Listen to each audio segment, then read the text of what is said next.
और रक्षाबंधन आ रहा है, मैं जवाबदारी से कह रहा हूं, धीरे धीरे करके हम 3,000 रुपया महीना लाडली बहनों को भी देते जाएंगे, कोई संकोच होने वाला नहीं।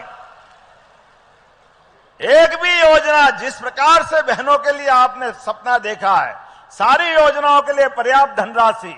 और इतना ही नहीं, बेचारे हमारे अपने लिए कांग्रेस के लोग कहते, मुझे बेचारा इसलिए कहना पड़ता है कि वो भूल जाते हैं कि उनके समय होता क्या था। उनके समय सड़कें, बिजली, पानी सब दूर बंटा ढार, इसलिए बंटा ढार के खिलाफ हमारी पार्टी ने लड़ाई लड़ी थी। और आज वो हमारे से बोलते हैं कि हम राज्य की बेहतरी के लिए बात करेंगे।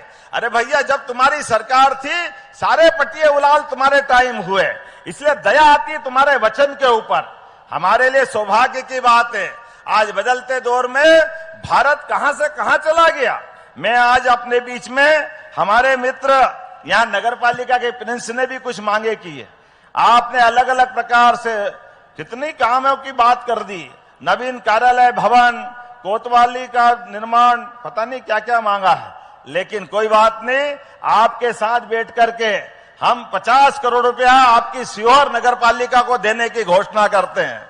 जब 50 करोड़ दे रहे तो जरा लगना तो चाहिए भैया, ये हमारे जितने निर्माण कार्य बताए हैं। इसके साथ साथ अभी हमारे बीच विधायक जी ने भी कोई बात कही, इच्छावर के विधायक जी ने भी कही कि नर्मदा की माध्यम से खेतों में पानी देने के लिए तो हमने संकल्प लिया है कि लगातार जो भी खेत सूखे रहेंगे वहां तक सिंचाई की व्यवस्था की जाएगी। मैं यहीं से घोषणा करता हूं, नर्मदा के क्षेत्र में आपके इस इलाके में जो जो इलाका बचेगा, नर्मदा भी और पीकेसी का भी लाभ आपको मिलने वाला है। दोनों नदी जोड़ो अभियान के आधार पर जहां भी जरूरत होगी सब दूर सिंचाई के लिए पर्याप्त पानी दिया जाएगा। किसानों को पानी तो चाहिए, और क्या चाहिए। जोरदार अभिनंदन करें हमारे किसान भाइयों के लिए। हमको नहीं मालूम कि वो सोने लोहा से छू जाए पारस तो सोना हो जाता है, लेकिन ये बात तो पक्की है। मैं भी किसान हूं, भाई साहब भी किसान है। हमारे खेतों को पानी मिल जाए तो फसल सोने की हो जाती है, ये तो पक्की बात है। इसलिए खेत खाली रहे, अगर उनको पानी मिल जाए तो इससे अच्छी क्या बात है। निश्चित रूप से किसानों की आय बढ़ाने के लिए हम सारी दूर एरिगेटेड एरिया बढ़ाने वाले हैं। आज मैं कुछ घोषणाएं भी करता हूं जो मुझे बताया गया। इंदौर नाका से स्टेशन ब्रिज तक via Ganesh Mandir, sugar factory चौराया, लूनिया चौराया, रेलवे ब्रिज तक 4 लेन सीसी रोड के साथ ये निर्माण की मांग लगभग 4 किलोमीटर के लिए की गई है। मैं यहीं से घोषणा करता हूं, जोरदार अभिनंदन करें, ये रोड भी बनाया जाएगा। आपने कहा एक कॉलेज श्यामपुर में नया कॉलेज मांगा है, जोरदार अभिनंदन करें। युवा विद्यार्थियों के लिए कॉलेज देने की भी यहीं से घोषणा करते हैं। आपने एक्सीलेंस कॉलेज के भवन के लिए बात कही है, निश्चित रूप से पीएम एक्सीलेंस कॉलेज के लिए जो आप मांगोगे उतने प्रकार का अच्छा भवन आपको बनाने की यही से घोषणा करता हूं। और बहुत सारी बातें हैं, लेकिन शिवराज सिंह जी भाई साहब ने एक इशारा भी किया है कि अभी तो आपकी ये 3-3.5 साल है, लगातार सरकार के माध्यम से ऐसे विकास के बहुत सारे काम आपने पूरी सूची दी है। मैं पूरी सूची की घोषणा यहीं से कर देता हूं, बजाय नाम पढ़ने की। जो जो आपने मांगा सभी देने की घोषणा करता हूं। जोरदार अभिनंदन कर दे हमारे यहाँ के विधायक सुदेश राय जी के लिए। और पूरे मंच के लिए एक बार फिर मैं सीहोर के लिए दोबारा बोलना चाहूंगा। हमारे माननीय प्रधानमंत्री जी के नेतृत्व में और माननीय कृषि मंत्री जी के नेतृत्व में जिस प्रकार से सरकार को लेकर के विकास का संकल्प लिया है और हमारी सरकार बनी है, विकास के मामले में महिला, युवा, किसान, गरीब सबकी जिंदगी बढ़िया से बढ़िया करने के लिए, बेहतर से बेहतर करने के लिए हमारी सरकार संकल्पबद्ध है। इसलिए 1 नहीं 2 नहीं।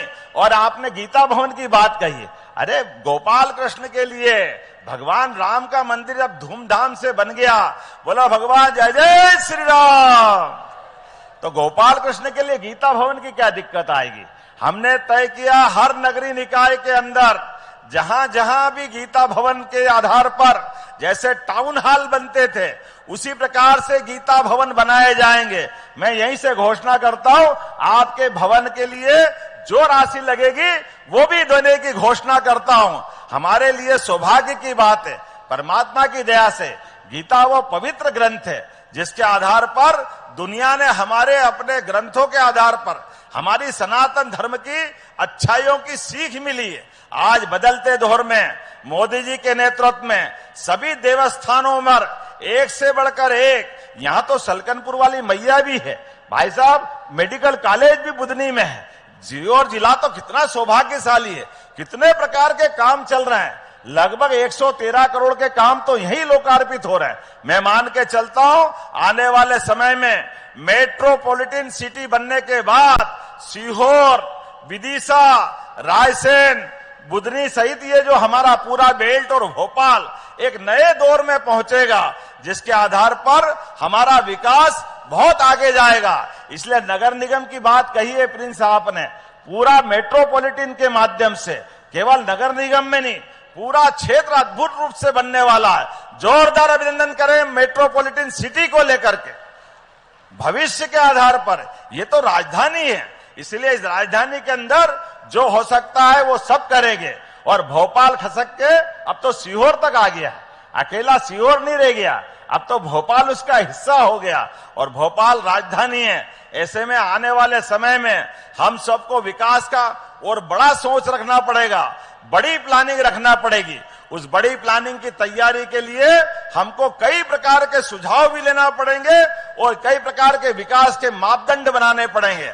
आइए हम सब मिलकर के विकास के मामले में तैयार हो जाएं।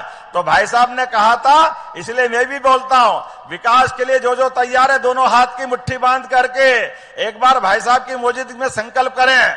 बोले भारत माता की, भारत माता की, भारत माता की। बहुत बहुत धन्यवाद। भारत माता की जय। बहुत